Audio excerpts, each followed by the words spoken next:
are you able to date the wounds to the head, the abrasions and marks on the head? Are you able to say when those got there or how long they'd been there? I can't precisely, but they have signs of healing in the form of scabbing. And would that indicate that they weren't fresh wounds that happened the day you saw him or the day prior? Correct. Did you also say at one point she had a little blankness to her at times? She seemed to at times. And can you tell us like what that was? Just like a stare. Kind of staring off into the distance, distracted? No, just not totally interacting. And she suffered what Dr. Lapisada refers to as a Jefferson fracture of the spine. A medical examiner mentions healing wounds and moves on. A grandfather describes a stare he's never had a word for until a lawyer asked him one. And outside the jury's hearing, both sides argue for 40 minutes over a fracture named after a British surgeon in 1920. None of this made the highlight reel. All of it is in the raw feed. Let's go through it. I'm Marcus Wren. Lindsay Clancy, a Massachusetts labor and delivery nurse, is on trial in Plymouth Superior Court for the January 24, 2023 killings of her 3 children, Cora, Dawson, and Kalen. She has never disputed that she did it. The entire trial turns on one legal question under Massachusetts law. Was she criminally responsible at the time? Today's video works directly from the courtroom's own live feed on day 8, not a recap, not a summary, the actual testimony, in the actual order it happened, including the parts that got skipped over. Subscribe if you want the analysis built from primary footage instead of secondhand accounts. The state medical examiner, Dr. Kimberly Springer, spent the morning walking the jury through Kalen's autopsy in clinical detail, ligature strangulation, petechial hemorrhaging consistent with neck compression, the mechanics of how a lack of oxygen to the brain causes death. Then, almost as an aside, she was asked about something on his head. Doctor, are you able to date the wounds to the head, the abrasions and marks on the head? Are you able to say when those got there or how long they'd been there? I can't precisely, but they have signs of healing in the form of scabbing. And would that indicate that they weren't fresh wounds that happened the day you saw him or the day prior? Correct. Neither the prosecution nor the defense asked a single follow-up. No timeline, no theory, no dismissal. In forensic pathology, scab formation is a documented process. Visible early scabbing typically begins within 24 to 48 hours of a wound, not on the day it occurs. Kalen was strangled on January 24th and kept on life support until his death on January 27th. The autopsy was performed January 29th. More than a day or two old from that autopsy date puts the wound's true origin anywhere from the night of the strangulation itself back through his 3 days of hospital resuscitation, a window wide enough to include either the original assault or something that happened while he was already critically injured and receiving emergency care. The transcript doesn't resolve which, and it's worth being honest about that rather than filling the gap with a guess. This is a loose thread, the trial itself left untied, not a hidden clue. Later in the day, a state police sergeant testified about tracking down a specific piece of writing. Sergeant Cacchio, just showing you what's now been marked as Exhibit 217 on the screen. Is that a Facebook post from the Attachment Parenting for Littles Facebook group? Yes. And through the information you received from the search warrant return, you were able to locate the content of this post in the records for the Attachment Parenting for Littles and confirm that it also appeared to be authored by Lindsay Marie Clancy, correct? Correct. Or by the Facebook page of Lindsay Marie Clancy. Yes. And fair to say it reads, "Hello, lovely parents. I'm looking for some advice, solidarity, ideas, something, anything. I'm truly finding my 19-month-old to be the most difficult human I've ever encountered.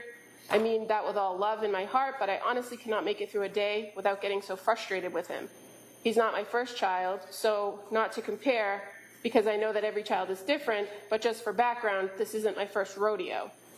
Every single thing with him is a battle, and it has been this way for a while, since he was maybe 8 months old. I really try to pick my battles and only do what's completely necessary, but I mean everything. Getting out of his crib in the morning and going downstairs, changing his diaper, getting him dressed, getting him in his seat to eat, getting him in the car seat, getting him out of the car seat, putting on his jacket and shoes to go outside, having him come inside when it's time, going to sleep for his nap, and at night, he fights me every step of the way with all these normal daily activities. It constantly feels like I have to force him to do these things, which feels so wrong, but he is always fighting me and crying about doing these very normal things. You recall seeing that message in the records. I do. And fair to say there was some comments to the records and also an acknowledgement by the person with the Facebook page, Lindsay Clancy, thanking the contributors for their advice. Yes. Yes. You guys must have turned things inside out to find out if Lindsay Clancy was ever abusive to her son Dawson, right? That's correct. Found nothing, did you? No. Two things about this deserve attention together, not separately. First, the language. I mean that with all love in my heart is a reassurance offered before a negative statement rather than after it. In statement analysis, this is coded a 6, qualifiers/hedging, and it functions as a kind of preemptive softening that a person who felt nothing to soften rarely bothers with. Second, and more important for weighing that signal, this post is from May 2021, describing Dawson at 19 months old, roughly 20 months before any documented psychiatric crisis in Lindsay's medical history, and well before the earliest psychiatric consult referenced elsewhere at trial, which places her first documented mental health visit in October 2022. Postpartum psychosis, per the clinical literature on its onset, characteristically emerges acutely, most commonly within the first 2 to 4 weeks after birth, not as a slow burn that starts a year and a half early. A tired parent venting about a toddler's crib and car seat battles in 2021 doesn't sit inside that window, and the state's own investigation, per the sergeant's testimony, went looking for something worse in this exact document and came back empty. Patrick Clancy's father, Christopher, testified about the months leading up to the killings. Deep into cross-examination, the defense returned to Thanksgiving 2022. Going back to Thanksgiving of 2022, when you were interacting with Lindsay, I think you previously said that her demeanor was good, she was quiet. Did you also say at one point she had a little blankness to her at times? She seemed to at times. And can you tell us what that was? Just like a stare. Kind of staring off into the distance, distracted? No, just not totally interacting, just sort of. Okay. So at some points. Almost like nervous, kind of like. Nerves. Almost just like, something like that. Okay, so at some points she was staring a little bit, seemed a little nervous, but then in other times she was interacting with everyone as she normally would? Pretty much. Okay. What's notable here isn't just the content, it's that a family member is visibly reaching for vocabulary he doesn't have, offering 3 different approximations in the space of 4 sentences before settling on none of them cleanly.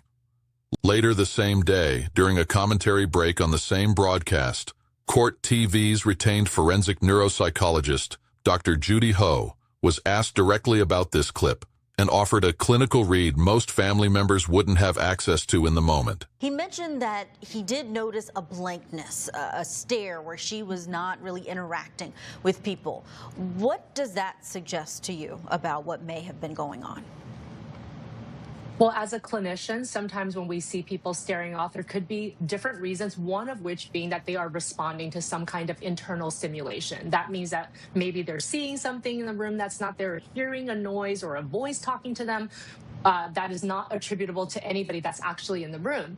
But that's from a clinician's perspective. Somebody like me or other psychologists, we know that that's one of the potential reasons somebody might be staring off. When you're a family member, you might just think that they're lost in their thoughts. Cross-referencing the timing matters as much as the description itself. Thanksgiving 2022 falls roughly 1 month after the psychiatric consult that led to her Zoloft prescription, squarely inside the window when her documented mental health crisis was already underway. Unlike the 2021 Facebook post, a single family member's after-the-fact description of a stare, offered under cross-examination 2.5 years later, isn't a diagnosis. But it's the kind of detail that reads very differently once you know a working forensic clinician, watching the same testimony in real time, immediately reached for the same clinical possibility the grandfather had no framework to name. Outside the jury's presence, the court held a lengthy hearing on which defense medical experts would be allowed to testify, and one specific injury became the center of the fight. Now, they're talking about Lindsay going out and hanging off of a window and then doing, like I said, the Spider-Man slide down the side of the house, apparently. Absolutely ridiculous. She dove out that window, she hit her head, and she suffered what Dr. Laposada refers to as a Jefferson fracture of the spine that is very, very, very typical for this type of an injury. When somebody dives into the shallow end of a pool, they get that injury, unfortunately. When somebody, kids are on a boat and they're drunk and one of them jumps off a mast into the shallow end of the water off of Cape Cod, they get that type of injury. Superman, when he gets thrown off the horse, 6 feet high, same injury. That's all. I'm inclined to let Dr. Laposada testify to that the injuries are consistent with basically a fall on the head. A Jefferson fracture is a real specific diagnosis, a burst fracture of the C1 vertebra at the top of the spine, first described by the British surgeon Sir Geoffrey Jefferson in 1920, classically caused by a large axial force driven straight down through the skull, the textbook example being a dive into water too shallow to absorb the impact. It is not a minor or ambiguous injury. It requires substantial force. That matters here because of a detail the prosecutor states plainly in this same hearing. The Commonwealth is not arguing Lindsay's suicide attempt was faked. Their position, in their own words, is that the methods that were chosen were insufficient to achieve the goal. She was trying to kill herself and failed, while succeeding at killing her children. A fracture serious enough to carry a named surgical classification sits uneasily next to a theory built on the method being insufficient, and the tension between those two claims is one the prosecution itself will have to resolve for the jury, not something this video is resolving for them. Sergeant Ciacchio's testimony also included a detail about the physical scene itself that's easy to miss inside a long day of witnesses. On June 12th of 2023, did you apply for and receive a search warrant for 47 Summer Street? Yes. And why did you ask for a search warrant then, in June of 2023? We were reviewing photos, crime scene photos, and someone noticed that there was potentially blood stains on the outside of the house that we had not swabbed. So, to your knowledge, on the date of the incident on January 24th, the stains on the outside of the house were not swabbed and collected by the crime lab, right? Correct. Standard forensic crime scene protocol calls for documenting and collecting all visible bloodstain evidence at the time a scene is first processed, precisely because exterior stains are exposed to weather, contamination, and degradation the longer they're left uncollected. A 5-month gap between the incident and the collection of exterior blood evidence doesn't establish that anything was mishandled, but it is a concrete, checkable fact about this case's evidence chain. And it's the kind of detail a defense team has a legitimate basis to raise questions about, independent of what that blood evidence ultimately shows. A wound nobody timed. A Facebook post the state searched for evidence of abuse and didn't find any. A stare a grandfather could only describe in 3 different ways. A fracture named after a 1920s surgeon that undercuts the prosecution's own theory. And blood collected 5 months after the fact. Which of these would you want explained if you were sitting in that jury box? Comment below. Subscribe for the next breakdown from the Raw Courtroom feed.